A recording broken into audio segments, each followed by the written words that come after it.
welcome to a new tutorial video. This is for the March 2022 Craft Kitsune box. So let's jump into the unboxing first. Craft Kitsune, if you're not aware, is a monthly subscription box run by me, Liz.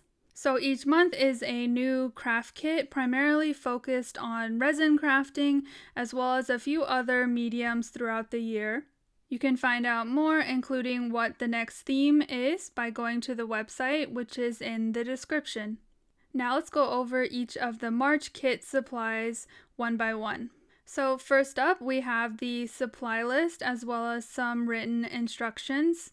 This exclusive mold set, which is a phoenix and an alicorn. There was also an option to add on the other mold set, which feature a kitsune and a dragon. All 4 of these molds were designed by my sibling, and then these molds are now live on the website for sale.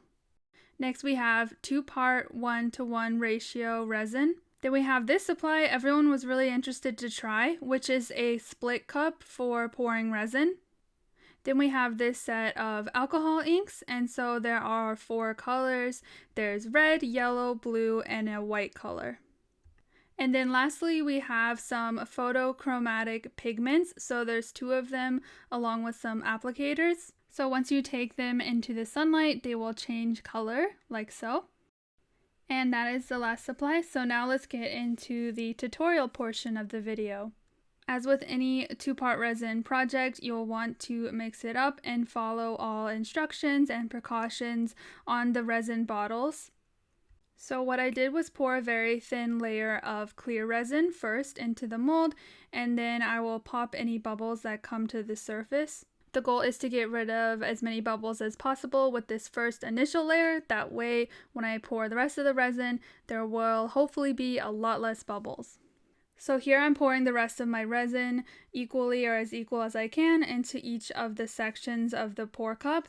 And my cup looks a little bit different because I have the opaque version, but then for the kit it is the clear version, which actually makes it easier to see the color that you're mixing.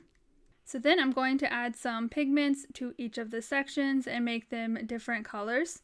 And then once all the colors are mixed, it's time to pour, which is the fun part. And I did look up a little bit on tutorials and techniques for resin pouring and acrylic paint pouring, but I think I still have a lot to learn.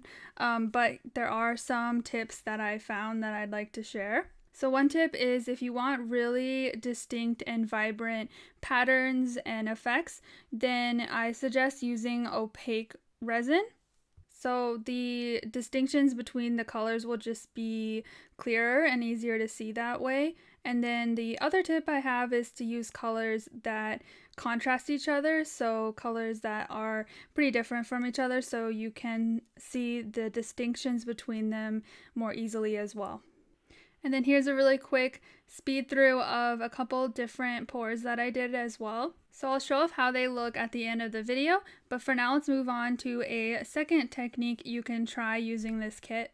So you can use the alcohol inks to color the resin, and you can also use them after you've poured a clear layer of resin to create a Petri dish effect. So you'll add drops of a few different colors, and then you'll quickly go over these colors with a white alcohol ink so that the colors will start spreading. I'll add a link to a video that is really useful that goes over this technique in a lot more detail. But for now, let's move on to unmolding our coasters. So as usual, you wait a day at least. I tend to give it more like 2 to 3 days for the resin to fully harden and cure, and then your piece is ready to take out of the mold. So now it's time to color in the artwork on the coasters. So I posted a video that is super handy not only for this project, but hopefully for any project that you need to color in engravings or artwork or little details on your resin projects. So I'll link that in this video, and it is how to do just that. And this is my favorite of the methods that I go over. So this is using a mixture of UV resin, colorant, and rubbing alcohol, and then using a very thin syringe needle to distribute it into all the little grooves. So once I'm done coloring all the artwork, the last thing I'm going to do is dome the piece, and this is adding a very thin layer of 2-part resin on the top. And so I'll add a little bit in the center, and then I'll use my hands to tilt the resin so that it spreads. And then I'll also go in with my finger just to make sure the resin spreads all the way to the edges. So then we'll give this a day or two to fully cure or harden, and then the coaster piece is finished. So I made quite a number of coasters, probably at least 30 or so. Here is just a quick look at some of the pieces that I made. I'll use some as actual coasters, and then I'll probably hang some on my wall as art pieces, and then I will give some away to my friends who are into fantasy type creatures. So that's pretty much a wrap on this video. Thank you for making it to the end and watching the whole video.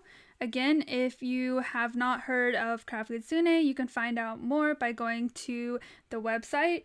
You can see the upcoming theme, view plans, shop our craft supplies, and much more on the website. Otherwise, I will talk to you in the next video. Bye!